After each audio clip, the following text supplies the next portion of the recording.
I told you, get down, get down! You alright? I'm so scared and I don't even know why.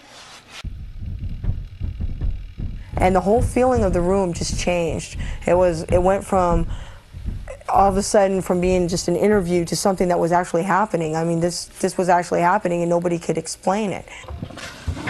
What happened? It's like, something grabbed that out of my hand. I'm not kidding, somebody grabbed the whole thing out of my hand. Just now. Just now, it grabbed the whole thing out of my hand. Quiet, everyone. Shh, quiet.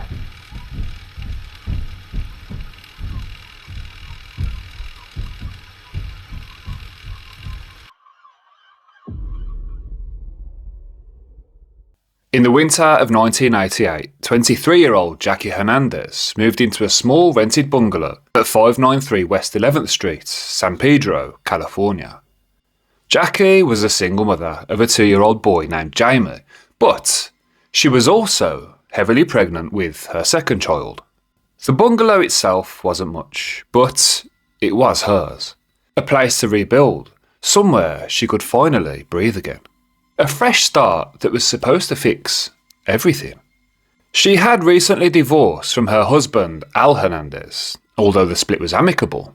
It was obviously still a very stressful time in Jackie's life, dealing with divorce papers, juggling multiple jobs, and also studying part-time to secure a better future for her kids. I mean, Jesus, she really was dealing with a lot, wasn't she? Most people would struggle to deal with any one of those things, but here Jackie is carrying the weight of the world on her shoulders. Jackie and Al had agreed that it was in their young children's best interests if Al still played a major part in their lives, and would frequently visit the house. Despite that, Jackie was now essentially a single mother. So Jackie had this fear of being alone, and since moving into this new house, that fear had only intensified. And well, I suppose that's to be expected, isn't it? I mean, if she's really scared of being alone, and now she's moved into a new place on her own with one small child and another one on the way, yeah, I can see how that could be quite intimidating for any young mother. That security she once had with Al was no longer there, and she had developed this genuine fear of being broken into late at night, and something happening to her and her children. So, late one night, she heard a knock at the door. And she got that feeling, you know, when your heart feels like it's dropped right down into your stomach, and you start to panic and sweat profusely. Yeah, that's exactly how Jackie was feeling. So you might imagine the sense of relief she felt when she opened the door and saw Al standing on the porch. Al explained to Jackie that his new rental had caught fire and he needed a place to stay for a while. Obviously, this wasn't an ideal scenario. I mean, they'd literally just separated, so living under the same roof again probably wasn't part of the plan. Yet, here they were. And honestly, Jackie kind of felt relieved to have that sense of security once again. However, it would be later that very night that her nightmare would become a reality. Only, it wouldn't come in the form of a break-in. In fact, the nightmare would come in the form of something entirely different. Something she really hadn't anticipated at all. What happened next would just be the start of one of America's most documented hauntings of all time. And it all started with a pencil holder. Jackie and Al were in one of the rooms together when the pencil holder flew from the desk and landed by Jackie's feet. So Jackie and Al were in one of the rooms together. Jackie walked past the desk, and the pencil holder that was sitting on that desk flew from the desk and landed right by her feet. Now, at the time, neither Jackie or Al were standing anywhere near that desk, yet they both witnessed it happen. And it wasn't like the thing was just unbalanced and happened to fall from the desk, no. It literally flew from the desk and landed at her feet as if something was trying to get her attention. As bizarre as this occurrence was, Jackie did her very best to brush it off and just forget about it. But as time went on, more and more of these strange occurrences were happening around the house. So, like many of the other hauntings that I've covered on this channel, initially, most of the activity included things like things going missing and then reappearing on the other side of the house, the feeling of being watched, etc. And I must say, This feeling of being watched, that so many victims, for want of a better word, is something I remember experiencing when I was a child. I remember I used to get this image in my head when I came home from school before my parents came home from work. And I'd be in the house by myself, just me and the dog, Cassie, R.I.P. Cassie. She was a great dog. But I just had this feeling that I was never alone in that house. In fact, I'm going off on a tangent now. So, Cassie used to hate going upstairs in that house. This is because she knew the only time she was allowed upstairs was bath time, and she absolutely hated bath time with a passion. Anyway, this one day I remember it was around Christmas time, or just before Christmas, because I'd just come home from school. It was pretty dark out, so I put the Christmas tree lights on, switched the TV on, and lay on the sofa. I was just settling into one of those crappy random Christmas films when I heard footsteps coming from upstairs. Now remember, I'm on my own in this house, so this is either a burglar or something much worse, depending on how you look at it. Cassie's ears stood up and she looked towards the living room door, so I knew that she'd heard it too. Then she literally bolted upstairs, and she never went upstairs on her own. Yet there she was, running upstairs. So I was already like, what the fuck is going on?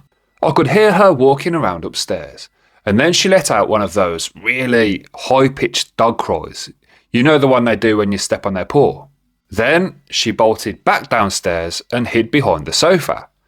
So yeah, that was my cue to get my keys, get the dog leash, grab Cassie and wait outside for my mum to get home from work. When we got back inside the house, guess what we found? Nothing. Apart from my bedroom light being on, which I definitely hadn't switched on myself. There was absolutely nobody in that house, yet me and Cassie both heard them footsteps upstairs. So that's just one of my paranormal experiences. I do have more, but I'll save them, one in particular, for another episode. I don't really know why I told you all that, but there you have it. Right, so it was around this time that Jackie bought a new pet cat for the kids, and also, to keep her company. This is what Jackie had to say about that cat. And I had a cat at the time too that I just recently got, and the cat was like a really mellow cat, but when it got into the house, it was strange. It acted really peculiar. It would chase the shadow around the house, and it would at times when it would just act abnormal. It would follow the lights. It would chase the shadows. It would arch its back like cats do when they're really afraid of something. It wouldn't go outside of the house, but it wouldn't come back in once it was outside either. You could tell when animals sense something like that. And yeah, they do say that animals are sensitive to the paranormal. Like, they just seem to sense a presence that we're completely unaware of. Just like how Cassie knew that there was something upstairs. So, not too long back, I did an episode about the Shea family haunting. You should definitely check out that episode if you find these kind of stories interesting. I'll link it in the description. So in that particular case, they had a dog who, much like Cassie, bolted upstairs all of a sudden. Only in this instance, the dog was growling, barking and snarling at something in the corner of the room, as if it had something trapped, something nobody else could see. Really creepy shit. Anyway, after Al moved out, the activity stepped up a notch. And it was around this time that Jackie really started to believe that her home was haunted. During one of Al's visits, Jackie told him about some of the experiences she'd had. So Al, who clearly wasn't the sharpest knife in the drawer, came up with the genius idea to call the spirit or spirits out. He said, and I quote, "If there's anyone here, show yourself now and prove it." To be honest, I think that was really fucking selfish of him, and careless. He doesn't live there. If there is a spirit there, he can just swan off back to his own house and leave Jackie to deal with the shit. And well, you'll see. But let's just be clear. If you live in a house that you believe to be haunted, do not call the spirit out. Do not challenge the spirit in any way, and never ever tell them that they're welcome to stay. ever.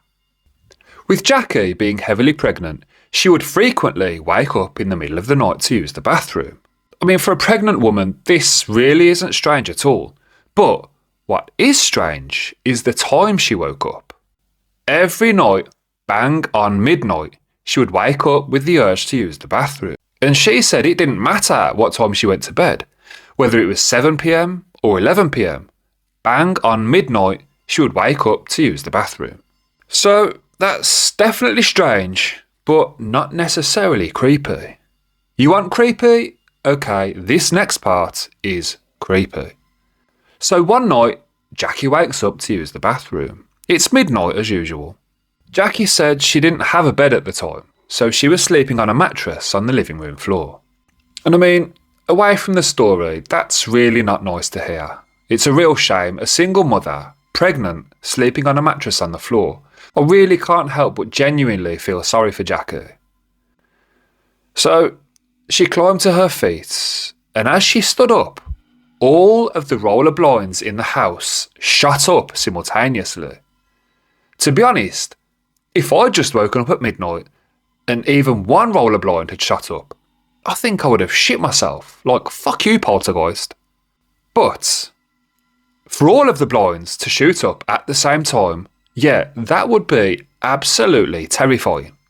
But not as terrifying as what happened next. What's worse than terrifying? Chilling? Horrifying? Well, whatever is worse than terrifying, what happened next was exactly that. As she opens the door to Jamie's bedroom to use the bathroom, she said you had to walk through Jamie's bedroom to get to the bathroom.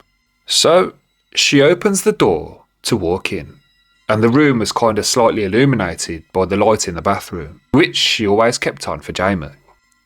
To her absolute horror, there, sitting on the bottom bunk of Jamie's bunk bed, staring directly at Jackie, was an old man.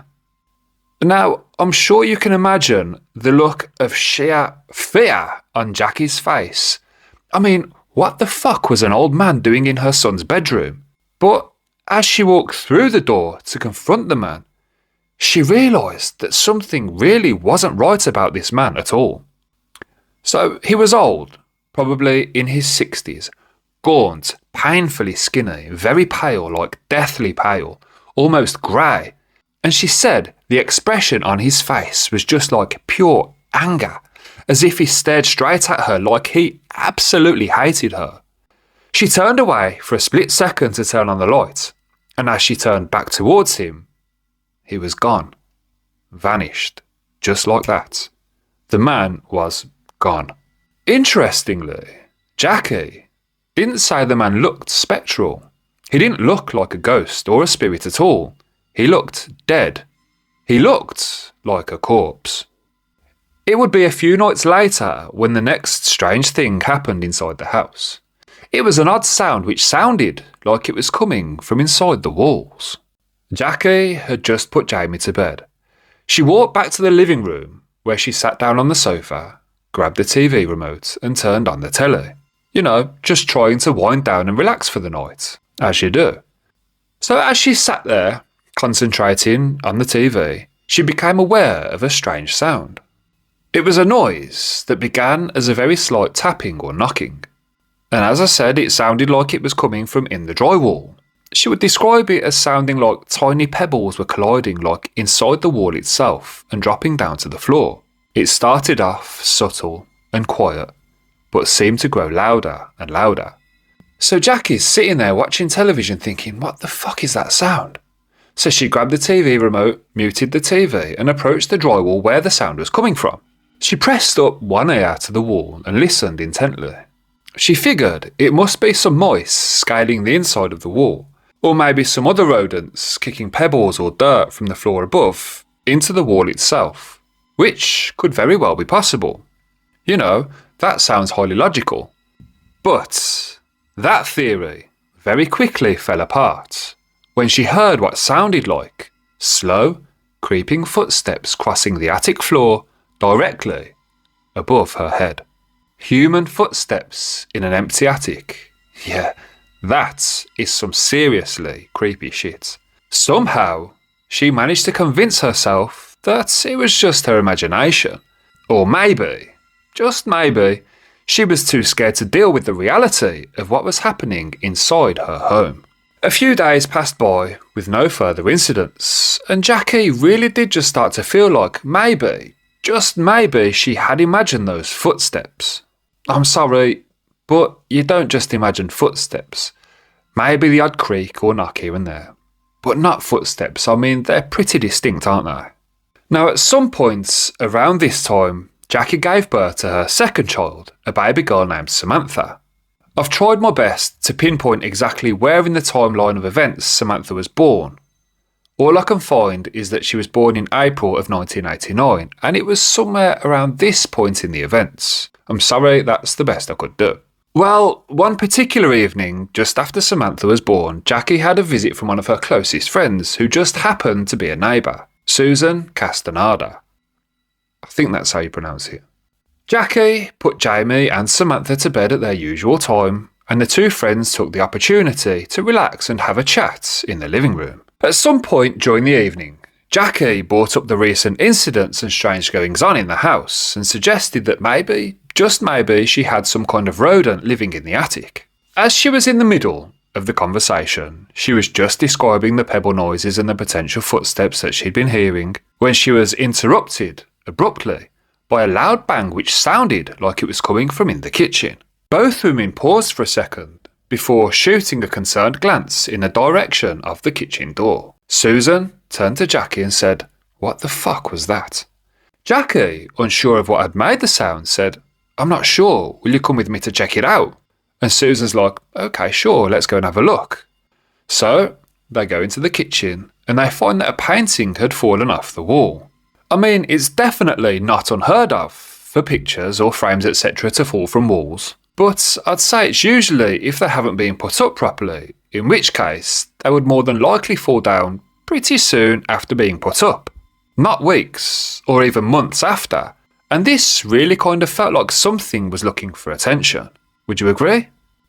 Now, what made the situation even more bizarre was the way the painting had landed. It was propped up against the wall, but get this, the two nails that the painting had been fixed to the wall with were now on the floor next to the painting, but they had both landed with the point sticking up. Now, I reckon if I took a masonry nail and dropped it from head height, it would land with the point sticking up maybe one time out of 100. So for both of those nails to land that way really does seem kind of unlikely to me. Do you agree? Is that just too much of a coincidence? At this point, Susan didn't want to say too much. She didn't want to freak Jackie out or anything, but she was thinking, this is pretty fucking strange. After Susan left the house that evening, the noises in the house continued. The sounds of footsteps up in the attic persisted, and Jackie, well, she was more unnerved than ever. She just couldn't pluck up the courage to peek into the attic to see what was causing the noises. And I don't blame her. But at some point, a friend had mentioned that someone they knew had lived in one of those houses in San Pedro and had found a bunch of cash stashed away in the attic, probably left there by a former tenant. So Jackie is thinking, maybe, just maybe, there might be a bunch of cash stashed in my attic too.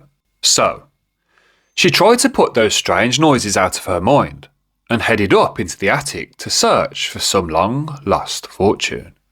I think if that was me, and there was a chance of finding a wad of cash in my attic, I might just find the courage to put my big boy pants on and take a look. This is what Jackie had to say about what she encountered in the attic. So the attic door was directly above in the laundry room, so I stood on the washing machine and I opened the trap door and I was looking around and I remember feeling these eyes looking at me. It was as if somebody was right behind me just looking right at me. And I turned around and I didn't see anything. Now the attic was empty and it was dark and you couldn't see anything really. And I turned around again because I got this very uncomfortable feeling that something was definitely there and looking right at me. And as I looked towards the far side of the attic, this head, it was It was a chubby man, and the head started at the far side of the attic and came directly at me with... I didn't even have time to think about my reaction. My legs just gave out from underneath me. I was so scared. Pretty creepy. Now, I'm not saying for 1 second I think Jackie was lying. I definitely think she saw something. I'm just not so sure she saw a disembodied head floating towards her. Maybe she did see some kind of apparition and it kind of leaned towards her, and in the darkness she could only make out its head. Or maybe there really was someone up there. Maybe there was a squatter or something. I've definitely heard of a few strange stories like that where homeowners or tenants have found someone squatting in their attic and other random places in their house, sometimes for months or even years, so that is certainly possible. I don't know, let me know what you think. So, the next night, Jackie decided she needed to get out of the house for a night and just have some time to herself, let her hair down, have a little bit of fun. So, she found a babysitter named Tina. I presume in an online ad or something, and Tina came to take care of the children for the night. Now, Jackie didn't mention anything to Tina about the strange goings on in the house, but let's just say, Tina was about to have a spooky encounter of her own. Later on in the evening, after Tina had put the children to bed, she decided to grab a snack, chill out on the sofa and watch some TV. Now, I'm presuming there was no baby monitor. I don't even know if they were a thing back then. Actually, the late 80s or early 90s, maybe they were. Anyway, in this case, I can only presume there wasn't one. Because, periodically, Tina would go and pop her head into the children's bedroom to check on them. So, she's sitting on the couch engrossed in some TV. She gets up to go and check on the kids.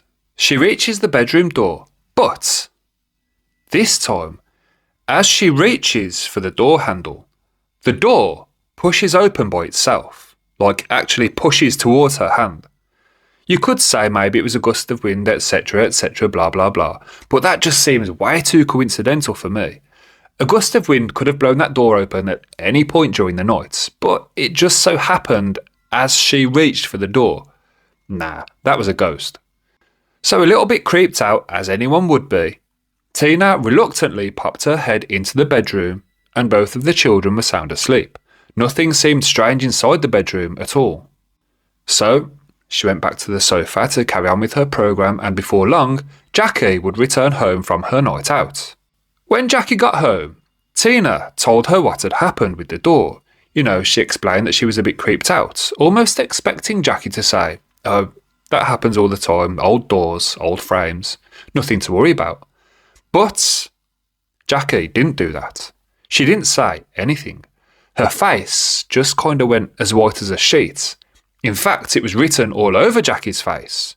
She couldn't hide it. She knew exactly what Tina was talking about, and she was creeped out too.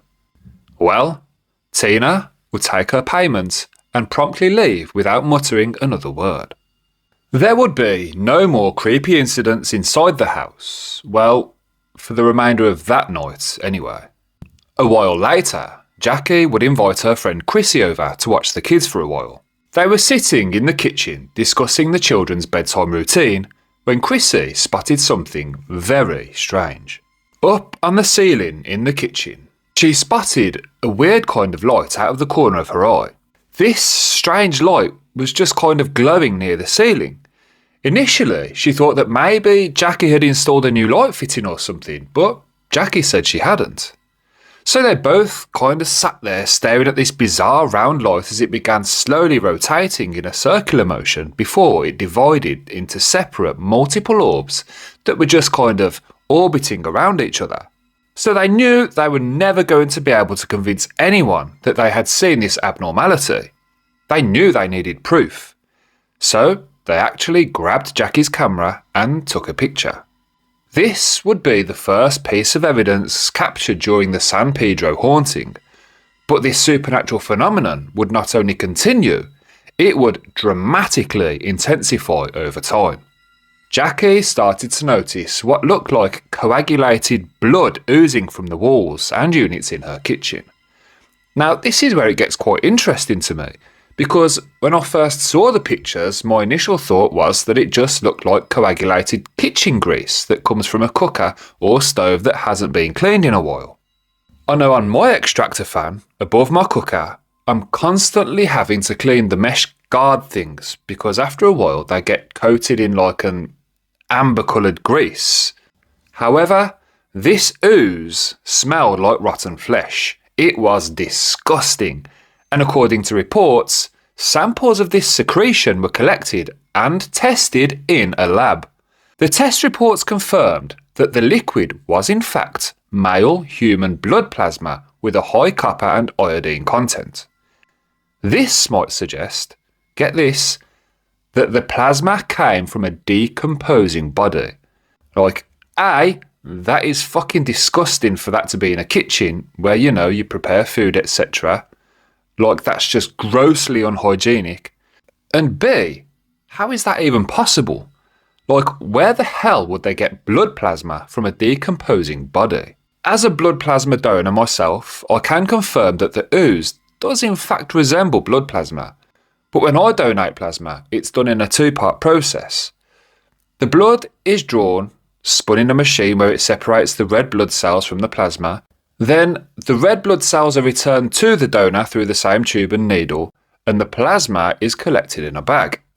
Now, I always think that the plasma kind of looks like cloudy cider, but I have been told that sometimes it can look a lot thicker, almost like honey, which would match up with what we're seeing in these pictures. I'd love to hear your thoughts on this. Are we seeing kitchen grease, or are we genuinely seeing blood plasma? And if we're seeing plasma, how the hell did it get there? As the activity intensified, Jackie reported seeing objects flying around the house of their own accord, and actually started to fear that she was possibly losing her mind, and really considered exploring options to take her children and leave the house behind. It was around this time that Jackie's friend Susan strongly advised that Jackie seek the help and guidance of someone with experience and expertise in the paranormal field. Susan had heard of a parapsychologist by the name of Barry Taff and recommended that Jackie reach out to him for help. On the evening of 8th August 1989, Barry Taff and his team of paranormal researchers arrived at Jackie's house. So, Barry arrived first, and Jackie began telling him all about the things that she'd been experiencing around the house. Shortly after Barry Taff's arrival, there was another knock at the door. This time it was Taff's assistants, Barry Conrad and Jeff Wheatcraft, who arrived at the house. Jackie said that when they walked through the door, she was sitting on the couch with her friends Susan and Chrissy. Barry Conrad walked into the room first, and in Jackie's words, he looked like a kid at Christmas. She could tell instantly he was enthusiastic and couldn't wait to get stuck into the investigation. Jeff Wheatcraft, on the other hand, not so much. He was far more sceptical and didn't seem like he wanted to be there at all. Jackie and the team started walking around the house, and she told them more about the encounters she'd been having as Jeff started snapping photos. Oh, I forgot to mention, there was another man who was present at the house, Larry Brooks. So now we have two Barrys and a Larry. That could get quite confusing. Barry, and Larry. Larry was an artist and was kind of just making sketches of the things or apparitions that Jackie was describing, as well as certain other things around the house. The group approached the small laundry room where the hatch to the attic was. After hearing Jackie describe the disembodied head that she'd seen in the attic, Jeff decided he wanted to get up there and take some photos. Initially, Jeff just kind of stood on top of the washing machine, which was directly underneath the hatch. He held his camera up to take a few photos just above his head before climbing down. When he climbed down from the washing machine, Larry Brooks asked him if he'd felt anything up there. Now remember, Jeff Wheatcraft is the skeptical one. He described a feeling of kind of being watched from behind, as if something was staring at him. Something he said he felt really didn't want him there. And Jackie, she said that she could totally relate to what Jeff was saying. He was describing almost exactly the same thing that she was feeling when she very first went into the attic looking for that money.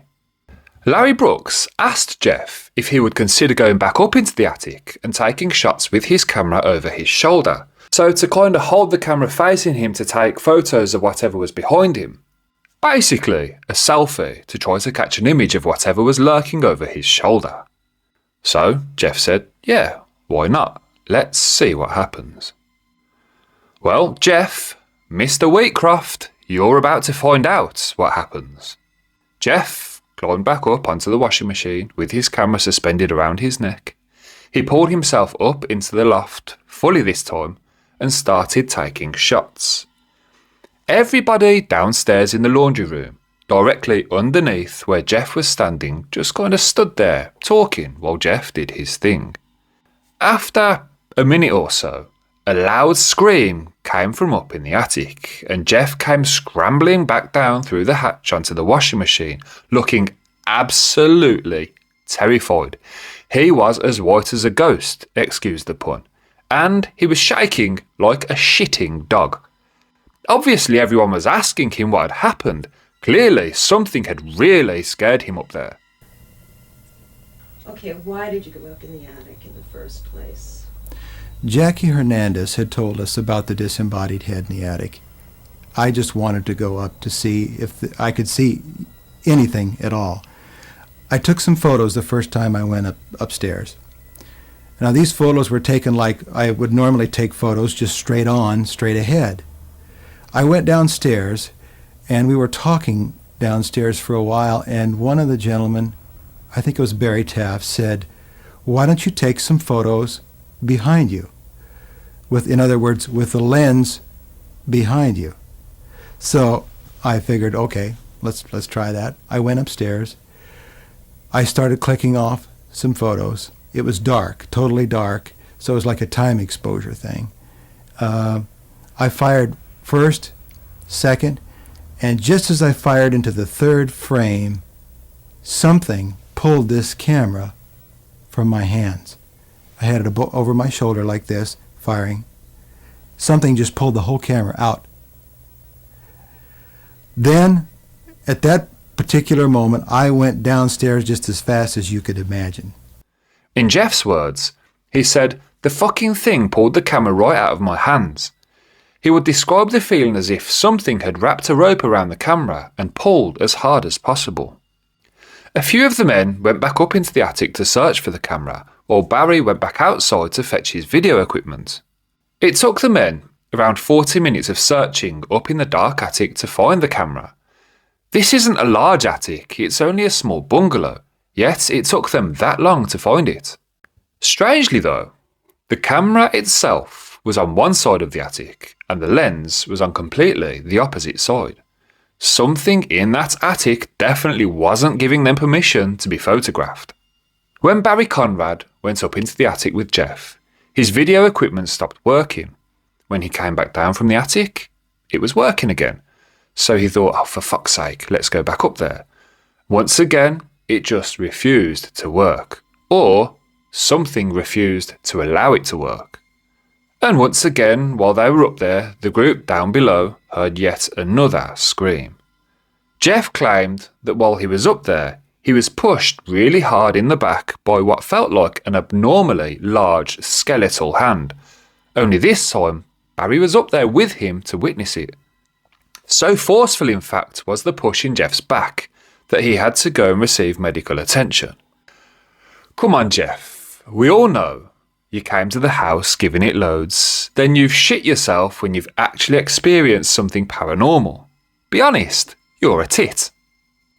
To be honest, when I looked into it a little bit further, it would seem that a chiropractor actually confirmed that Jeff had suffered some traumatic internal bruising as a result of the attack. Sorry, Jeff. Although, while he was up there, Jeff did manage to capture a few interesting shots of light anomalies. He also said that he saw a kind of giant shadow.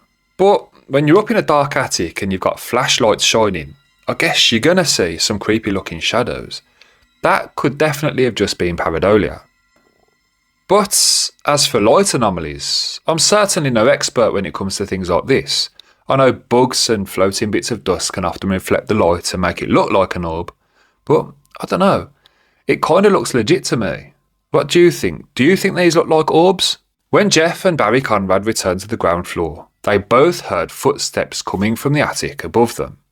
They said there was absolutely no doubt about it, those were human footsteps, but there was definitely 100% nobody else up there with them. Now that's fucking creepy. I don't know what it is about disembodied footsteps. It just really creeps me out. I remember having these nightmares when I was a kid. I'd be standing at the top of the landing and footsteps were coming up the stairs towards me, but there was nobody there. And the further up the stairs they came, the quicker the footsteps were. Seriously, it used to scare the absolute crap out of me. Over the coming weeks, Jackie started to experience a range of fairly bizarre phenomena. Some were quite benign, creepy, but harmless. For example, on one occasion, Susan and Jackie saw once again what they would describe as floating balls of lights, one of which flew over the doll shelves and illuminated the eyes of a doll. Okay, that's not necessarily violent or aggressive, but it would definitely have scared the shit out of me. Other anomalies were decidedly more hostile. One evening, a friend of Conrad's visited the house and poked his head up into the attic. He then heard what he described as a moaning sound coming from inside the attic, and at the same time, back down on the ground floor, Jackie reported feeling cold hands push her from behind, leaving red streaks on her back. On September 1st, the activity took a giant leap towards being malignant. Jackie was awoken at midnight by some kind of heavy force pressing down on her face, preventing her from breathing. But she could see absolutely nothing. Unlike the other apparitions she'd seen previously, whatever this thing was, it was invisible. However, there was a rancid stench, like a rotting corpse filling the room. The activity peaked on September the 4th. Initially, it was the usual kind of stuff. You know, lights turning on and off on their own, a door slammed shut in Jackie's face, objects started flying across the room. At some point during the evening, a can flew at Jackie and struck her on the head. So now we're starting to see some proper poltergeist activity, and it was becoming dangerous. But not life-threatening. Well, not yet, anyway. Jackie called some friends to come over for support, including Susan, Barry Conrad, Jeff, and their mutual friend, Gary. Oh, come on, they're taking the piss now. So we've got Barry, Larry, and Gary.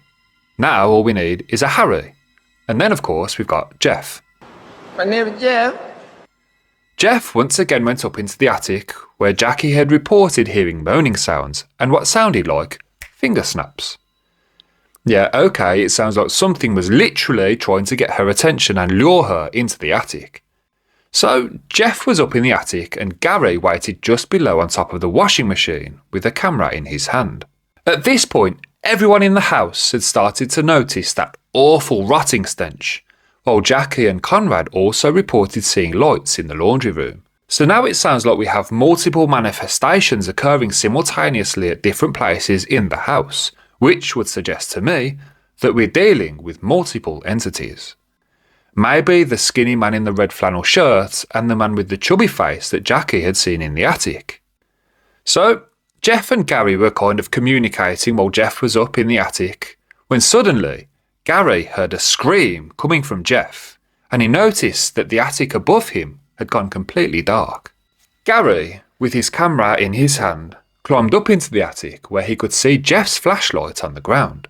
And Jeff was kind of suspended at a 45-degree angle from one of the wooden rafter beams above him by what looked like some kind of clothesline looped over a nail.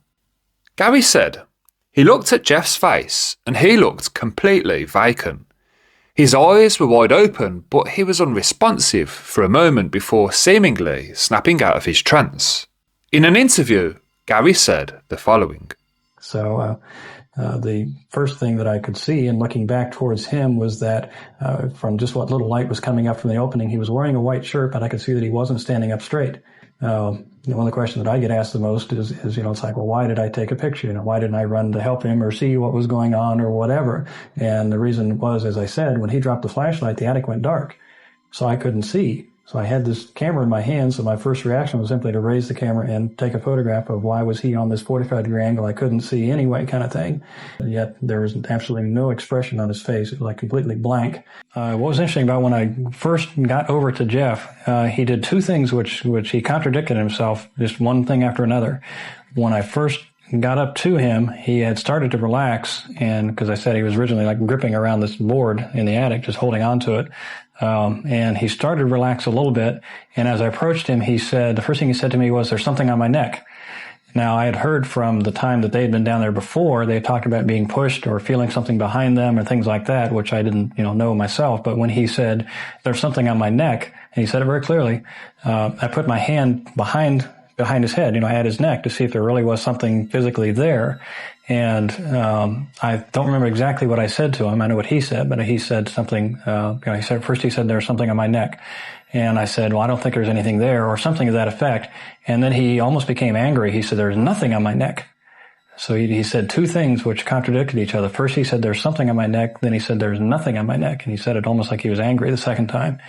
And again, by this point, he had started to relax and was almost standing upright once again. And that's when I noticed that the rope was there on his neck. Jeff Wheatcroft had been snared by a piece of nylon washing line attached to a nail on the rafter. The washing line had formed a kind of noose around his neck, so to speak. Now, nobody knew where this rope had come from. Multiple people had been in the attic at various times and nobody had seen this piece of rope before this incident. Of course, that doesn't mean it wasn't there. It could have been lying on the floor the whole time, but nobody had noticed it. Or, and this is the sceptical side of me coming out, maybe, just maybe, someone took the piece of washing line up there with them. Let's hold that thought for a while. At this point, Jackie had experienced and seen quite enough to realise that she needed to get herself and the kids out of that house. But the malignant entity wasn't quite finished yet. As the children waited outside on the porch, Jackie's youngest child, Samantha, came under attack. Here's what Jackie said. It freaked me out because it came so close to my kids.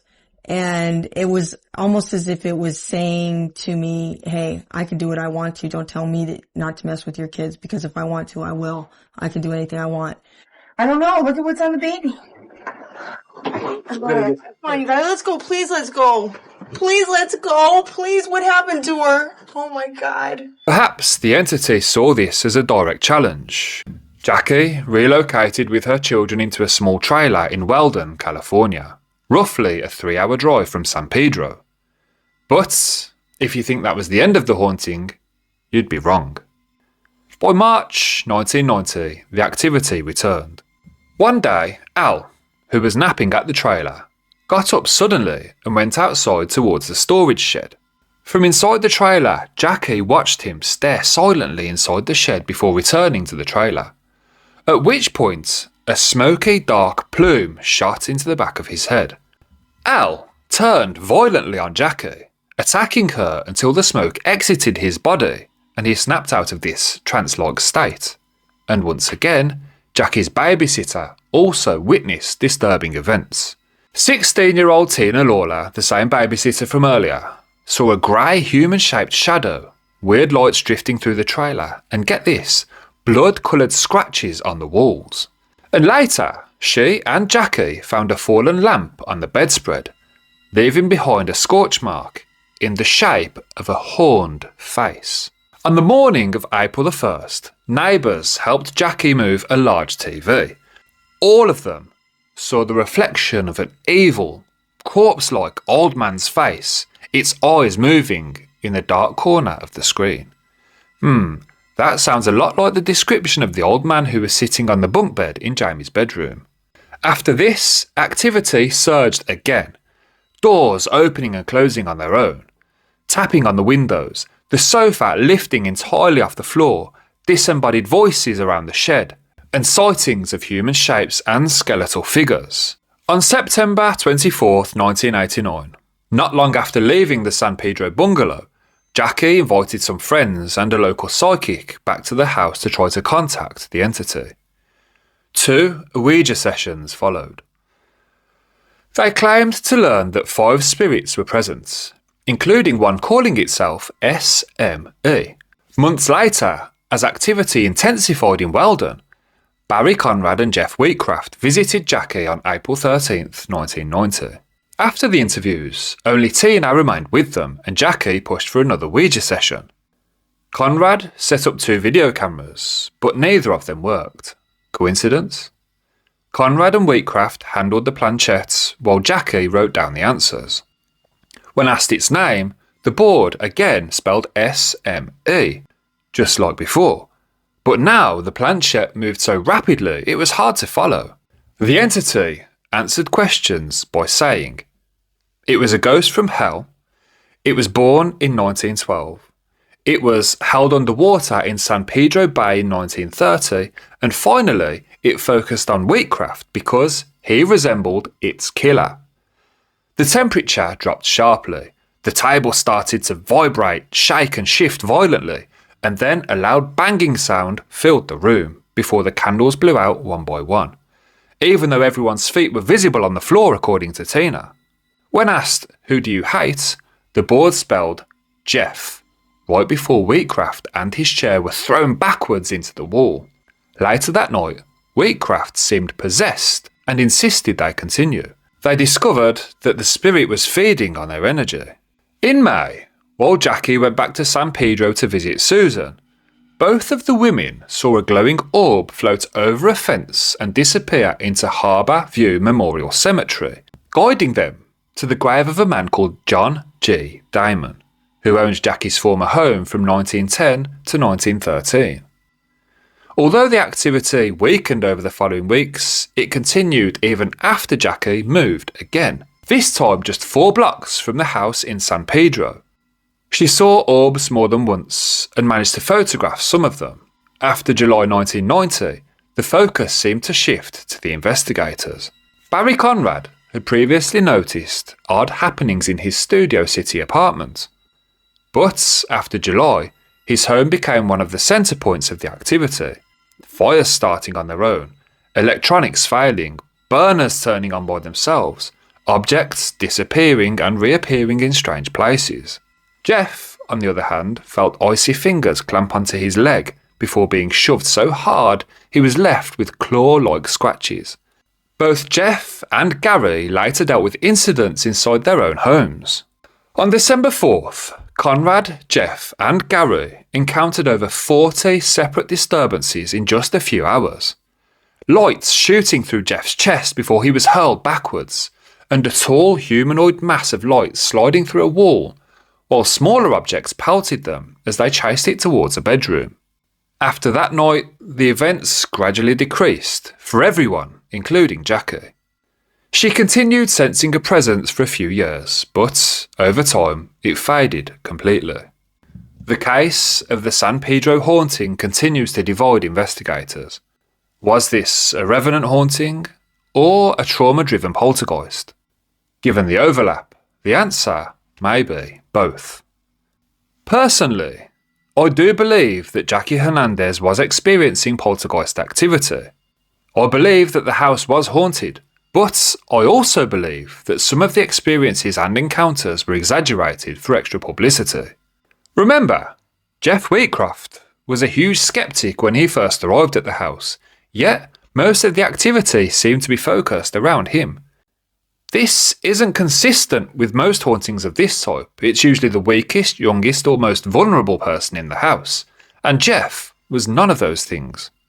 Having watched interviews of him talking about his experiences, something just doesn't seem right about him. The way he speaks is just kind of robotic. Everything seems to be a performance with him.